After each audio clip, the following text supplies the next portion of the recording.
I am thrilled to introduce back to Direction, Not Perfection today, Dr. Melissa McCreery. Hello, and how's your summer going? Hey, Lindsay, it is going fast. That's how it's going. Yeah. Oh, I think everyone would agree with that. Where does time go? Yes. Oh, so I'm telling everybody that we're bringing you back on the show, and in case they missed you, we had episode 215 that was too much on our plate, where we got to dive into emotional eating talk, and then we also had a part two to that. 216 was you don't need more willpower. It's a trap. This is one of my favorite. If anybody missed that, you really need to go back. Actually, both. But the whole willpower talk is another a passion of mine. And today, I would really like for you, Melissa, to help us unpack this whole concept and theory of our future self and the wisdom that our future self holds. I listen to your podcast often, and you were speaking on this topic, and my brain was circling around. I like to talk to our community about we'll never regret doing something healthy. Like, we're never going to walk out of the gym and go, I really wish I didn't do that. Or we're never going to leave the kitchen table with our whole family and say, I really wish that we didn't all just show up to the kitchen table. We're always proud of ourselves once we do that healthy action. And then once I listened to your episode on Future Talk, you just stated everything so much more eloquently and so succinct that I was like, please come back on and speak to my community and help us unpack this. So I'm going to use your words, and I'm handing the floor over to you. You had said that sometimes the advice we give ourselves in the midst of our day isn't the most helpful. Neither is our self-talk or our tendency to react in those situations, or even the feelings that create that thoughtful response. So we know a lot about ourselves and what works best for us, but in the thick of things, in those crazy moments, our choices don't always reflect that wisdom that we actually have. So I will shush, and I would love for you just please unravel this on where your brain goes. I think this is such a big topic. We could talk, we could talk for episodes about this, Lindsay, which I know you know, which is why you reached out to me.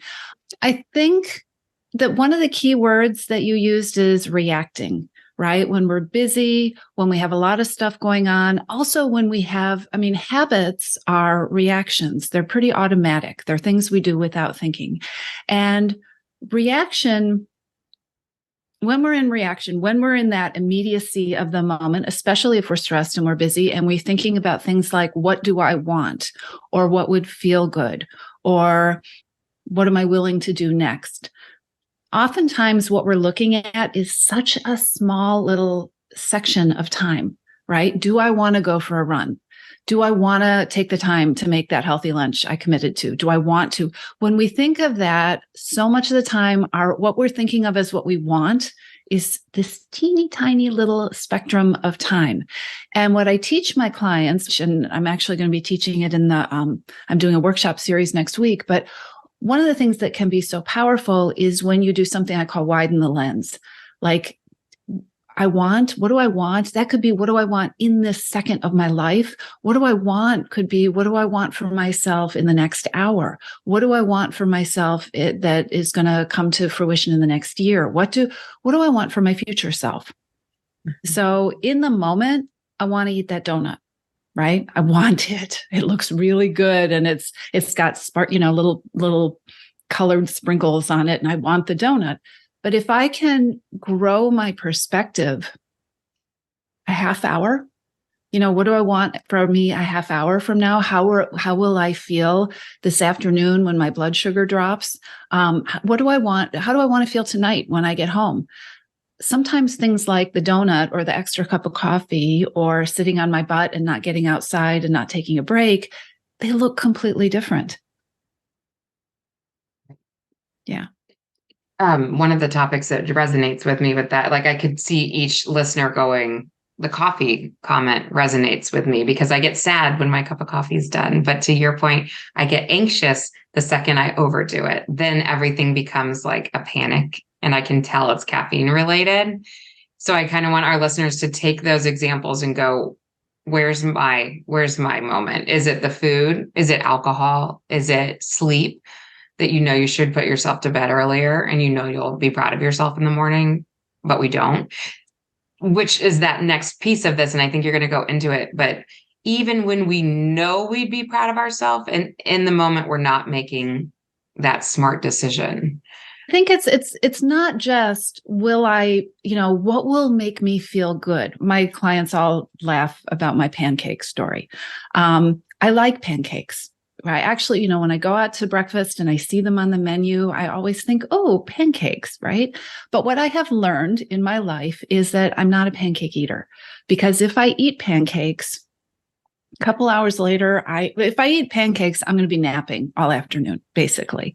I don't feel good. Right. And they don't sit so well with me. And so in the moment, ooh, pancakes on the menu, I get excited. But I never order pancakes. And it's not because, oh, Melissa, you're not allowed to have pancakes and pancakes are bad for you. And pancakes, they don't do good things for your blood sugar. It's that when you widen the lens, when you really are in touch with not just you in this moment, but you in the future, I don't want pancakes. And I don't feel deprived when I don't have the pancakes.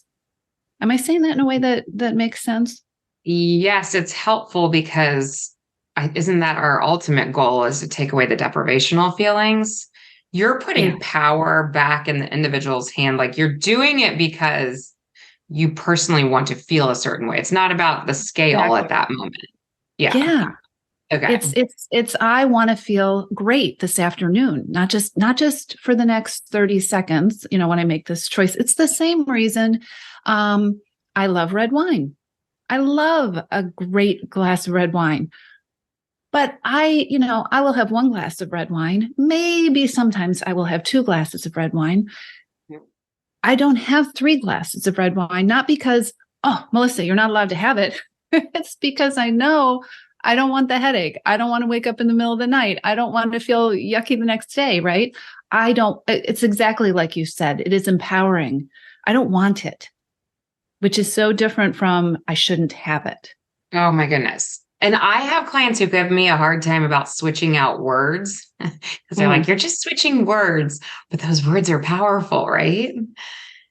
Well, the words, the thoughts that we have, if I'm thinking I'm not allowed to have something, that is going to generate a whole set of feelings, right? Which include deprivation and maybe pushback and all that. But if I'm thinking I really don't want it, this doesn't feel good to me, this makes my stomach hurt, right? Or I'm going to be so disappointed in myself in the morning. I don't want that, is such a different feeling or it generates so many different feelings than that thought, you're not allowed to have it. You shouldn't have it. So when you're walking one of your clients through this, is that one of the first things that you start to talk through with them, is how we view a scenario like that? Yes. One of the things that I think is so powerful, and I'm just going to keep referring back to this because I do this free workshop series about once a quarter, and I walk people through the steps that can really shift your mindset, which I think is the first step to making changes that last. And one of the very first things we have to look at are, what are the thoughts and the beliefs and the stories we're telling ourselves? Not only what are the thoughts and the beliefs and the stories we're telling ourselves, but that we're also telling ourselves are hardcore facts, because they're not. Mm-hmm. Right? Mm-hmm. I can't have pancakes. I can have pancakes, but if I have pancakes, I'm going to feel tired and, lethargic, and my stomach's not going to feel good. And I'm not going to want to go do that stuff I have planned for my Saturday afternoon. Right? So am I going to tell myself I can't have pancakes, or am I going to sit up straight and say, you know what? I don't want them. Mm-hmm. And right. So one of the things we do is really look at, what are your stories? What are your beliefs? And is there a way? Part of what we're talking about here is a technique I teach called widening the lens. And it's like if you're taking a picture with your phone or, your camera, you can either zero in on that flower, or you can widen the lens. And when you widen the lens, you see all sorts of stuff. You see the whole garden, you see all the stuff that's happening. And it's the same thing with the choices that we make. Oh, that's so good.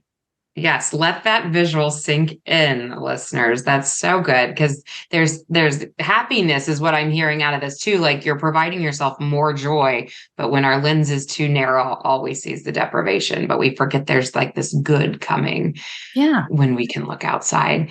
Can we stay on this course that you're going to be providing? I think the individual's going, I know I already like her. What does this look like? Is it something that they can join in virtually? Give us the whole lowdown. Oh, sure. Thanks, Lindsay. It's a I offer this about once a quarter, and it's actually happening beginning on August 7th, this next round. It's a 5-day series of workshops that are free, that are online. And the first question I always get is, yes, there are replays because we are busy people. But basically, every day, the week of August 7th, I will go online. I'll go live with a new piece of training each day, all around how to create freedom from overeating and emotional eating. And one of those pieces is, well, we talk a lot actually about your future self and exactly what we're talking about here. Like, how do we craft stories that we tell ourselves that are going to empower us? And how do you start to catch the stories that you probably don't even know are there because you're a human being? And spoiler alert, we all have them. What are the beliefs that are just simmering along in the background that are making things far harder for you than they need to be? And these come up, I know, Lindsay, like with food and changing your eating habits and changing your wellness habits. These beliefs are like, they are everywhere. Yes, and we need that coach sitting across from us or external factor, somebody that you trust, somebody that can help you view this together and point it out in a way that, the light bulbs go off versus it's not a button pusher. It's not offensive. It's just, we get to build insight. So I love that. And if somebody were to be listening to this episode, 6 months down the road, do you have recorded versions that far back, or you just have new seminars coming up? A good question. At this point, I do it live because exactly what you said. Where I'm able to do Q&A and able to give feedback. But if you go to toomuchonherplate.com, it's toomuchonherplate.com/register. You'll either get registered for the current live event or you're going to get put on the wait list for the next one. So we just keep a sign up for that going because it has been so popular. Yes. Yes. You are talking to the right population right now. I feel like everyone in my community, we talk emotional eating all the time, and you have to start peeling back those onion layers of what you're talking about, the stories that we tell ourselves, the limiting beliefs. Because if we don't go there, then we're never getting to the root cause where we can fix a temporary, okay, we can get a little weight loss here. We can build in some fitness, but there's all this underlying baggage that we have that we all bring with us in life that if we never tackle it, that sustainability is extremely hard to get to. And that's what I would hope we're all fighting for is I want to see myself, whatever's happening now, I want to be 90 and being able to still find, those moments of movement, of food, of joy. Do you kind of talk that way with future self too? You mentioned short-term versus long-term. Can you kind of see your people going, yeah. Oh, yeah. In fact, it was funny because when you reached out to me and you said, I just listened to this episode, I actually thought it was a different episode that you listened to because I did, there's 2 episodes on the podcast about the future self. One is episode 39, which I think is the one you're talking about, I think. And then I just did another one, episode 95. And there, if people want to listen to that, and we can talk about it here, but part of what I talk about that in that episode are like, what are some questions you can ask your future self? Your future self, or is that the episode you listened to? Episode. Yeah. Mm-hmm. Your future self, if you are a journaler, if you like to journal, if you like to, or even if you just like to ask yourself big questions, your future self is so wise. She can be harder on you. She can be firmer, but she's also kinder and more compassionate. So she can tell you, your future self is like, I know you don't want to do it, but you're going to feel a lot better if you get your butt out the door, right? And go for that walk. Mm-hmm. Ask your future self, what is your future self will tell you? What are you beating yourself up for that 10 years from now, you're going to think, why was I so hard on myself? You know this stuff. And this is what is fascinating to me, and I love when my clients do these exercises. Sometimes you're like, oh, I don't know. I have to think about this. But it is amazing how quickly the answers come. You know a lot, right? Do I really want these pancakes? I mean, you can ask at a really practical level. She always knows, no, Melissa, you don't want the pancake. Sometimes we want to shush with our future self. Mm-hmm. Yeah. But she also knows if you're being too hard on yourself, right? Another powerful question that your future self, what is something that it would feel good to be more consistent with?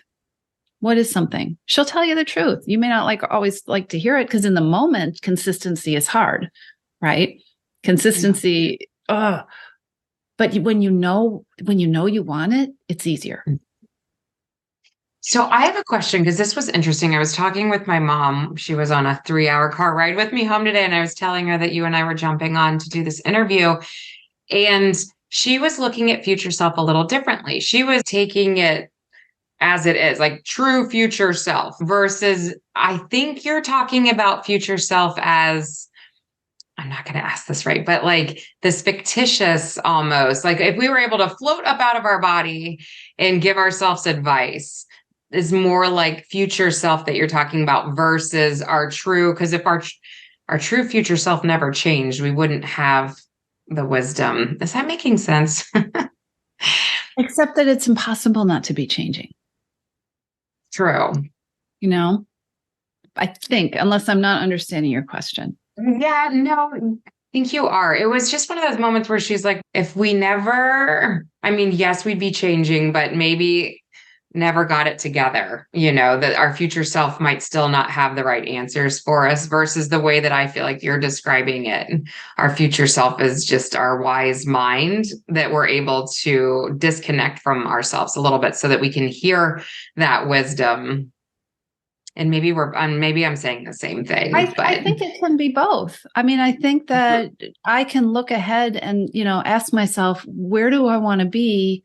I think sometimes we have to be careful with big, long futures because our brain really cannot understand what is possible in 5 years or 10 years. And I think it is really easy, especially with food and eating, to create this perfectionistic fantasy of what your future self, will be like 5 years from now, and she'll have all the answers and she'll never struggle and she'll never fight with her partner and she'll never want ice cream and all that kind of stuff. But two things. I think sometimes if I think about, where do I want to be, 6 months from now?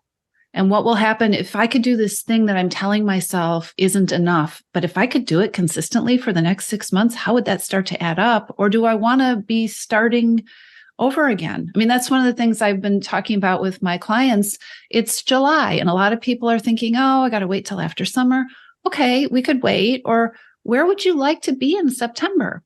Would you like to be 5 months down the road or 6 months down the road as you look at the new year? Or do you want to be thinking, okay, now I have to dig myself out of this hole I got into over the last 5 months? So I think we can play with that.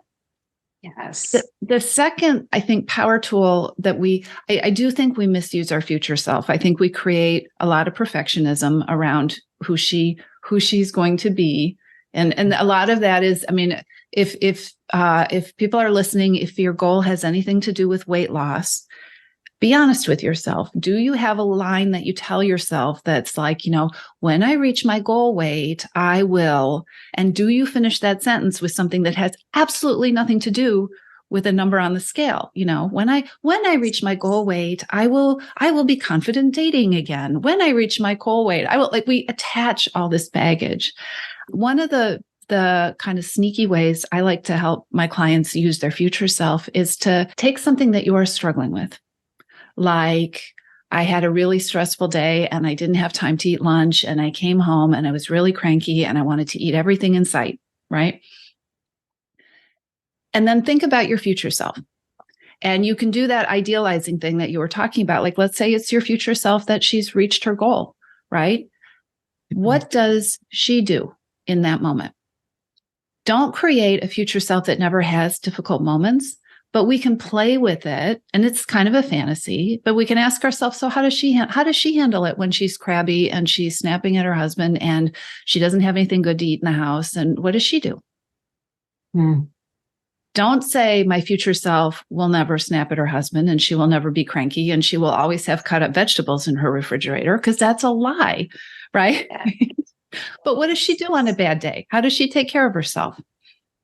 Yes. More realistic, right? Yeah. That the barriers always exist. They're still there, but what is a realistic way of getting around them? You're relating to me right now on a whole, if this helps anybody to even come outside of the health realm, but like summertime is a season of life that I'm in right now. And I very much have this when school starts mentality, then I'll like dive back into everything. And I know that that's not going to be a good setup. That's going to be super stressful. So what can I do today? What can I do? I can jump on with you today. What can I do tomorrow or this week to make sure that that I'm not 5 months behind, that I can get ahead of the game. I think there's something about shifting our perspective that unlocks wisdom that we already have. Right? Like what would she tell you? I see it over and over and over again with myself and with clients. If I put myself in, what will you tell yourself 5 months from now about this? Will it matter that you had that extra serving of ice cream? No, it won't matter. So what do you want to do? Do you want to do the, well, I ruined it. It's all ruined. Now I'm just going to eat everything because I'm going to start over on Monday, that whole dance that we all know so well. Or does your future self say, you know what, it's a bowl of ice cream, who cares? And you just keep moving forward. There's somehow a way to get perspective that is so much easier for a lot of us when we step out of that urgent present that we feel in, so much of the time. Yes. And did I miss something, or did we not dive deep here? So in the intro, we were kind of talking about how you mentioned when you're in the midst of that day, and I picture crazy day, or I picture big barriers, things popping up that we weren't expecting. So yes, it's having the talk of future self in that moment. Is that the answer? Like when somebody's frazzled, how do you get in a proper brain space to even get to the point where you're talking to your future self? Yeah. First of all, it's practice. And this isn't about perfectionism, but one of the things I have people do is not necessarily in the moment, but just in general, especially because when we change our eating, we're like diet culture teaches us to focus on our future, some version of our future self all the time, right? Except she's perfect and she's idealized and she's all those things.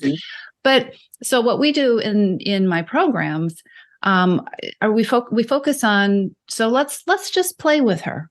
What is she like?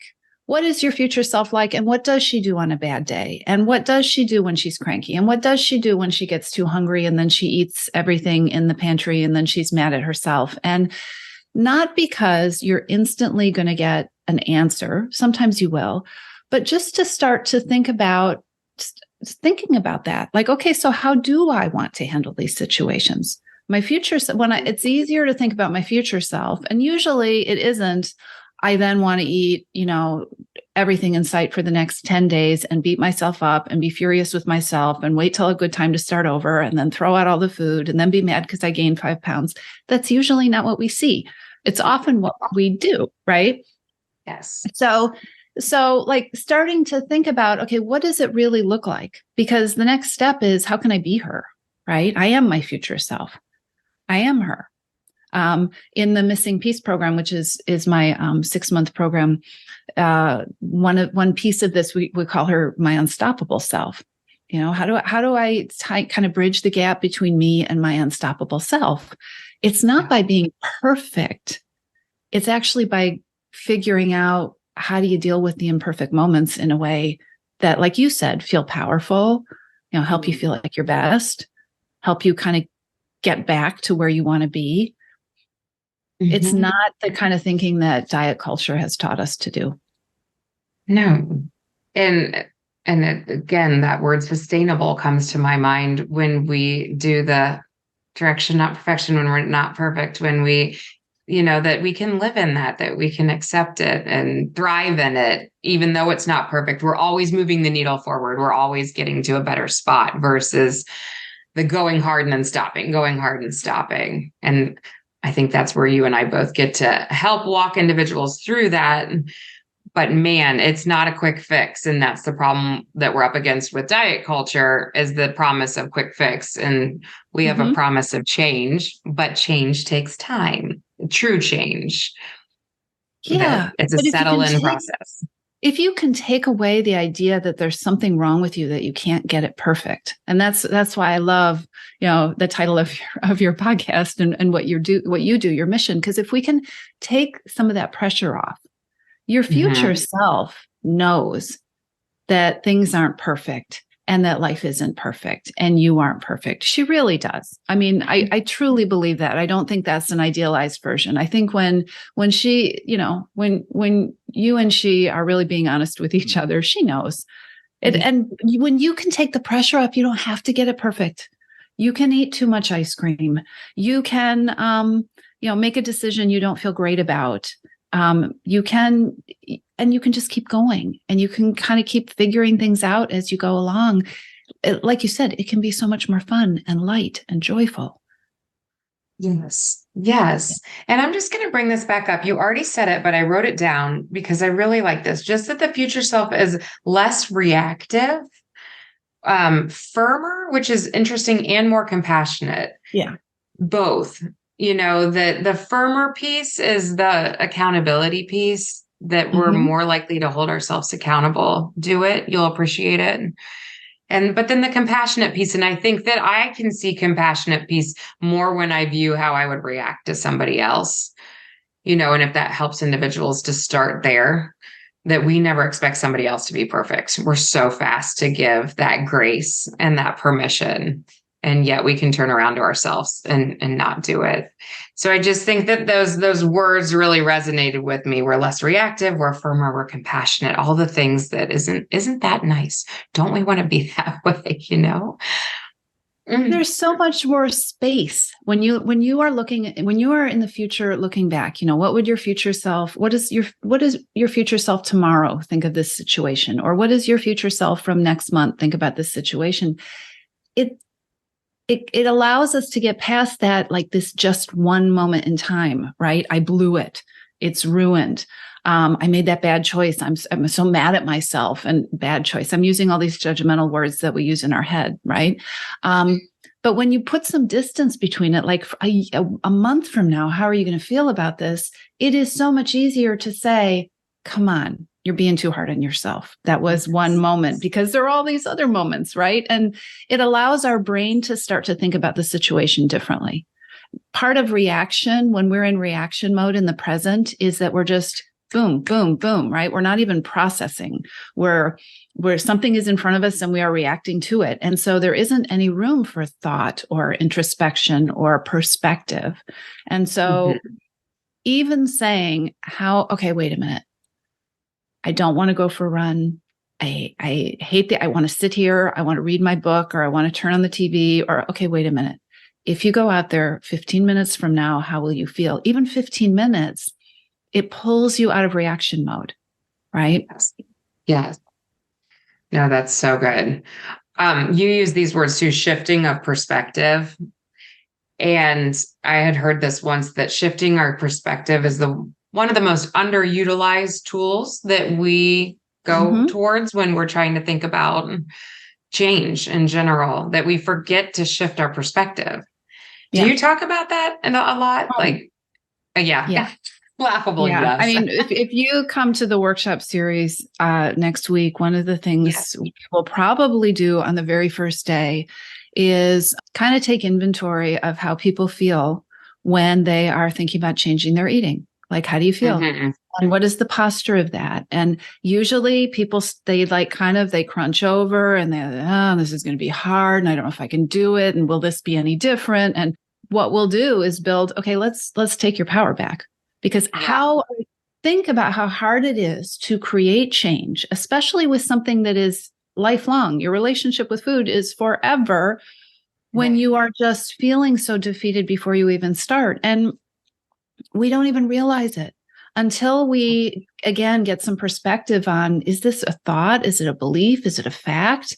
We are walking around. You talked about the emotional baggage, right? It's so heavy.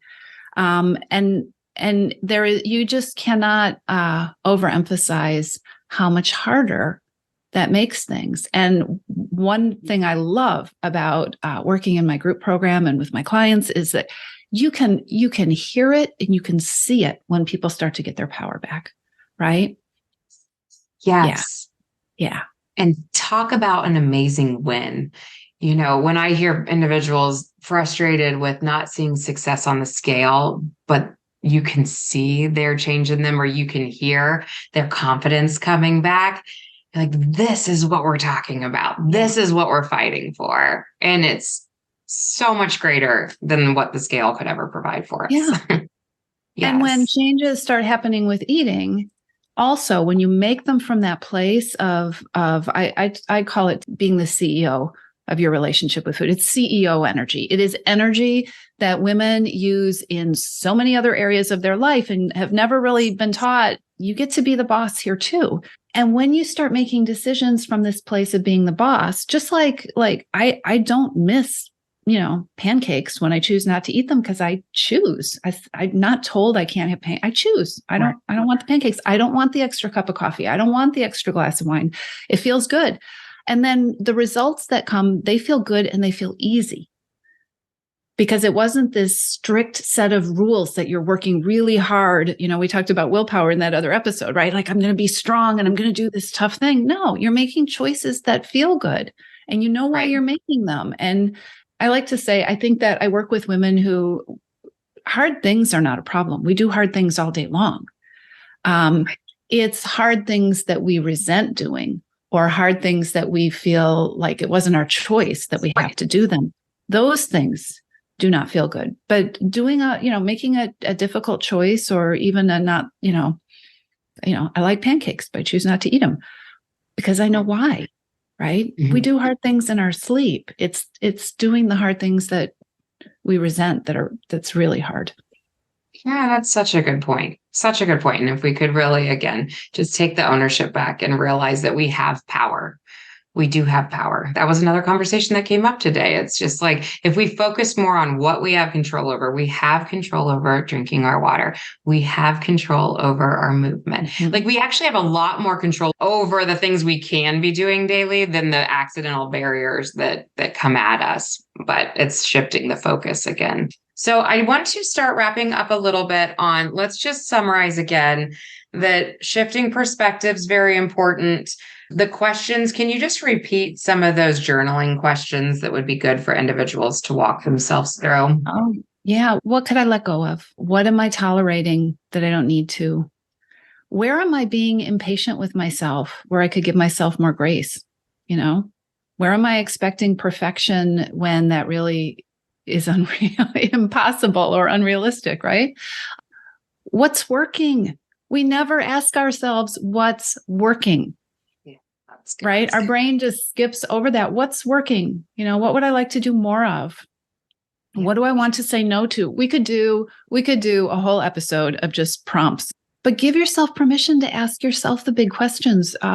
Again, diet mentality and diet culture have taught us that the wisdom lies outside of us, that the expert knows, the book knows, the protocol knows, right? The program that you signed up for knows. No, you are the one who has lived inside your body your whole entire life. What am I trying to do? What am I trying to make work that is never going to work for me? Doesn't mean you can't get the result. I can't tell you how many women who are like trying so hard to follow some kind of plan that they know deep down is not their plan, Mm-hmm. Yeah. I mean, this is a really good example. When I sit across from a Dr. Melissa McCreery, I feel like the shoulders are relaxed. They're like, I love listening to it. I feel like I could dive into your program and thrive. And I can sit and listen to somebody else, again, diet culture, or tell me there's these 5 things that we're going to work on or omit, and I'm instantly like shoulders tense. That's not going to, I don't want that. Yes, I could hammer it out for 10 days. Is that going to be a positive thing for me moving forward? No, so back to you listen to yourself. If you're already saying no before you even begin a journey, you're wise. There's a reason. Yes. It's not that you're not supposed to twist yourself up like a pretzel to fit it. You get to say this isn't for me. Or, if you're feeling tired before you even start the latest plan that you came up with, maybe it's too perfectionistic. Maybe it's too big. Maybe your future self knows, could we go a little slower? Right? Maybe we need to take a smaller step, right? Yeah. Yes. Yeah. Yes, no, that's so good. Okay. So again, how long is your program that's coming up very shortly here, August 7th? The free workshop series is 5 days. So it's the whole week of August 7th. It's online, short training every day. Somebody said, do I have to block out the whole week? Is it all day long? No,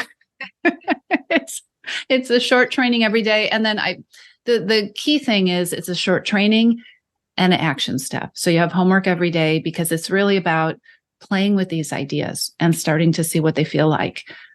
We can listen and nod all day long, and that doesn't get us anywhere. Right. Okay. So if they come live, how long will they come live to? Less than Is an it an hour. hour? Less than an hour every day. Yep. And they'll walk away with an action step. And if they missed it, they can listen to the recording. You can listen to the recording. We have a private community. There's some great conversation that's already starting to happen. You want to just register. I'll send you all the details. And that's at toomachonherplate.com/register.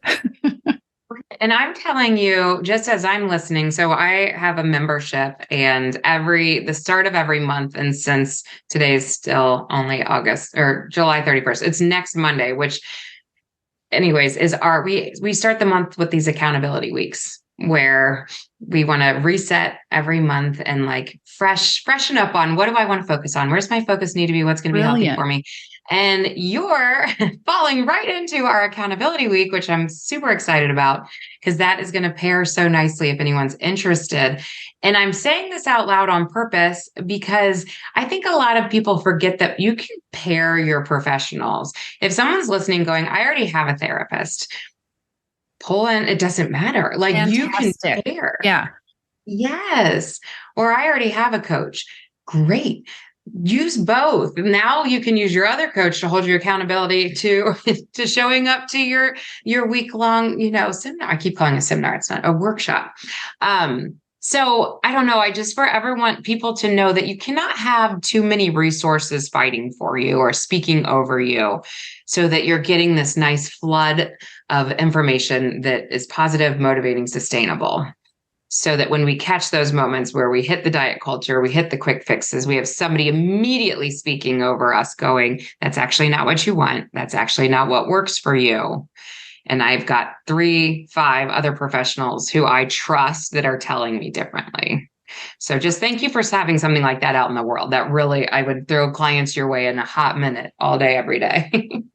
I think we were talking about stories and beliefs that are so automatic. We don't realize how many different ways, how many different times a day we are pounded with these messages and these expectations that are not helpful, right? In your social media, in your inbox, in your commercials, it's everywhere. And so to your point, voices that remind you of the stuff that feels right to you, that is so important. That is invaluable. And you got to trust your gut. When you know it, you know it. When you know this is a right fit, it's something that you get to pay attention to. Right. And it's amazing that we have free resources that we just need to say yes to. Yes, I'm going to show up. The changes in the show up. Show up and you will get something out of it. Back to what I started to say in the beginning. You will never walk away from one of your talks next week going, I really wish I didn't show up. You're always going to go, I'm really glad I came. I have something very tangible to walk away with today and implement. So. I love this. Okay. Just because you were asking about questions. So what is your future self next Friday? Right. How will she feel about having participated in a week of accountability or a week of the Overeating Freedom Formula Challenge, or like where do you want to be next Friday? That's a great use of it. Yeah. It's perfect. It's a perfect example. Yes. So highly encouraging it. Again, we'll put all the information in the show notes, and as you know, you have to send our audience off with one final, if you hear nothing else, hear this out of me today. You have so much wisdom inside of you. Take a moment. You won't find it in reaction mode. Take a moment, take a breath, and just ask yourself, what do I know? What do I really know here? Thank you so much for diving into this topic with me today, and we'll pull you back on another time. Thank you, Lindsay. Bye.